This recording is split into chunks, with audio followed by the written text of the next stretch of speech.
Have you ever tried pouring coffee into a colander? I wouldn't recommend it. No matter how great the coffee is or how carefully you pour it, it's just going to end up all over the counter. That's what it feels like trying to create, lead, or even just get through your day as a creator without a solid foundation of self care, or what I like to call CEO care. CEO care is self care for leaders and creators. It's not just about filling your cup, it's about filling your cup and having enough left over to pour into your team and audience, which takes something different. Self care is not selfish, and it's also not a reward. It's the fuel for the engine, the foundation for the home. The thing is, most of us show up with a hammer and some hope to build the life we dream of. We think that we can get by on very little and reward ourselves with luxurious vacations and massages after the hard work is done. We feel like we have to earn that break or that pick me up. But that philosophy, my friend, just doesn't work. Having coached hundreds of people at this point, all in various stages of their entrepreneurial journey, I can promise you that no one, I repeat, no one can build their dreams without front ending their luxurious self care rituals. Those who wait till their fuel is almost completely empty to refill it will continue to stop and stall out in their businesses, relationships, and overall contentment. They will feel each bump in the road they encounter more aggressively rather than cruising down the highway with their windows down and tunes on, getting where they want to go with more ease, joy, and velocity. Now, hear me when I say luxurious self care. Luxury doesn't have to equal expensive. For me, luxury looks like taking a mid morning or mid afternoon bubble bath to break up my workday. For some, luxury looks like deciding their work hours are from 12 to 7 because they relish their slower mornings. Leaders need luxurious self care practices, and creators need to relate to themselves as the leaders of their lives, the CEO of their creativity and business. To use another metaphor that I often use with my clients, if you want to raise your ceiling, like your potential for growth and success and fulfillment, you first need to raise your floor. Raising the floor is about creating a baseline of well being that you don't dip below. It's about meeting your foundational needs, physical, mental, emotional, and spiritual, so you can show up consistently as your best self. Think of it as building a house. No matter how stunning your design for the upper floors, none of it matters if the foundation crumbles and the floors are slanted. CEO care is the structural integrity that supports everything else. Without it, burnout becomes inevitable and consistency becomes impossible. Before we dig even deeper together, I want to make sure you've grabbed your free copy of The Growth Without Burnout Blueprint, a guided journal I created just for creatives like you who are building bold, beautiful lives and businesses without losing themselves to the grind. This is your rhythm reset, your space to reflect, realign, and remember who you are while you grow. If you've ever felt like your ambition and your nervous system are at odds, this is for you. Inside, you'll find powerful prompts, check-ins, and mindset shifts to help you grow with courage, creativity, and clarity without burning out in the process. It's totally free, it brings you back home to yourself, and it was made with you in mind. Head over to ellenbrowencoaching.kit.com/no-burnout-blueprint or tap the link in the show notes to get yours today. All right, let's get back to the episode. Being consistent doesn't mean perfection. It's about showing up. So, how do we show up for ourselves? Leaders, creators, and caregivers often overlook their own needs.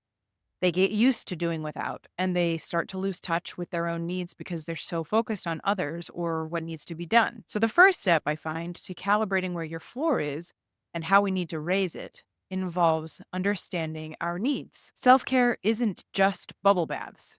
It's meeting our physical, mental, and emotional needs consistently. These habits build the stamina required for consistency in all other areas of life. So, in order to meet your needs, we need to know our needs. Let's lean on our foundation metaphor.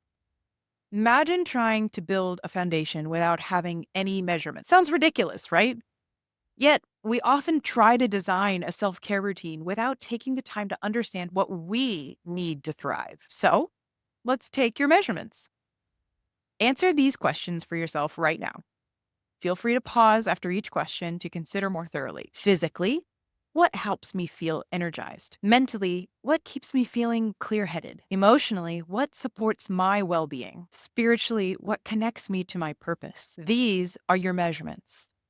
Without them, self care becomes guesswork.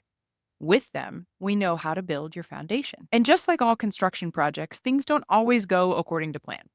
Sometimes we have to throw out the measurements and blueprints that we've so thoughtfully crafted for ourselves and improvise to meet the unpredictable challenges that we're facing in reality, like corners that aren't square or days where we wake up in a funk. Part of mastering CEO care is checking in with yourself in real time and meeting your actual needs. So let's imagine after answering these questions, you determined that what helps you feel energized is a HIIT workout at the gym and a morning walk with your dog. What helps you feel clear headed is writing morning pages and making your to do lists the night before. What supports your emotional well being is hiring a therapist and reading fantasy novels. And what connects you to your purpose is reading your vision statement every day and practicing gratitude or shared prayer with your partner and family every evening.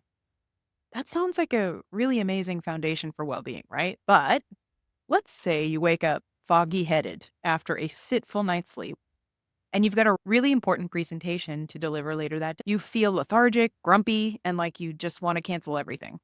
So, what do we do? What does CEO care look like here? So, we'll start by saying there is no right answer. Self care is as personal to you as your fingerprint. So, I won't pretend to prescribe to you what is best. But I will say that learning to build the muscle of knowing what we need is important, not just for regular self care, but for these kinds of days where we need to show up even when we don't want to, for our businesses, for our kids, for our spouses, for ourselves. Getting our needs met is an essential skill to our success and contentment. So here's what that might look like. Person A might determine that what they most need is a nap. So they reschedule their morning meetings. They own the negative impact of their last minute change with a sincere apology in an email, and maybe even share that they aren't feeling well and need to take care of themselves in order to show up fully for this important commitment later on. This choice models making choices from healthy priorities for others, practices vulnerability by letting them in on why they are rescheduling, and takes ownership of both their needs and the needs of others who require their full presence and bandwidth. Person B might determine that what they most need is a change of scenery, some connection to self and others, and some hearty, healthy food to fuel them. So they make a local farm to table cafe their office for the day. They call their friend on the way to fill up on some connection. They practice a little meditation and breath work in the parking lot before going in. They order a healthy breakfast and a strong cup of delicious coffee that grounds and energizes them for their workday ahead in the cafe. These choices model getting creative and going with the flow so they can do what it takes to maintain their firm foundation. Person C might determine that what they most need is to call in support and delegate what they do not have energy for that day. They call in a favor from a colleague to co lead this important presentation with them today and even get their help in promoting the event to their audience. They request from their spouse to take over some extra responsibilities so they have a little extra space. They assess what tasks are high priority for that day and reach out to their assistant to manage the lower priority items. They open themselves up to receive from their team, their loved ones, and their community so that others can pour into them so they can pour into others. You can hear three completely different sets of needs and approaches among these three people. And we could probably come up with thousands more. The important takeaway here is that because each of these creators was practiced at assessing their own needs, they were then able to take the necessary actions to show up in integrity with their commitments and values. As we just witnessed, knowing your needs is only the first step. The next step is meeting them.